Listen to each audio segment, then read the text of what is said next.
Est-ce que les religions cherchent à dominer les autres?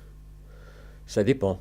Si une religion se cantonne à son propre pays, elle ne cherche pas à s'étendre au-delà.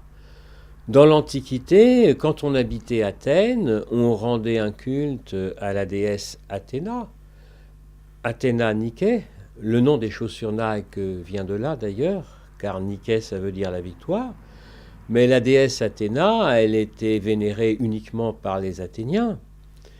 Ailleurs, on avait d'autres dieux ou déesses. Mais quand une religion est universelle, elle estime qu'elle intéresse tous les croyants de la planète.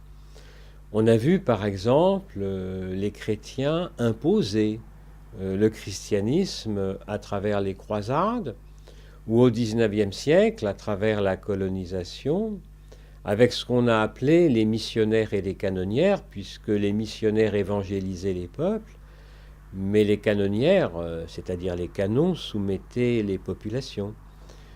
On a vu aussi l'islam se répandre par les armes, le djihad armé, en Afrique du Nord, au Proche-Orient, voire dans une partie de l'Europe.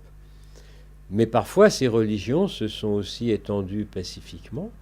Il y avait des missionnaires tout à fait pacifiques pour les chrétiens. Et puis en Afrique noire ou en Asie de l'Est, l'islam s'est étendu non pas par les armes, mais par le commerce, par les marchands et par les voyageurs. Donc quand une religion s'étend, quand elle est missionnaire, ça peut être pacifique, mais ça peut être aussi violent. Tout dépend des époques et des lieux.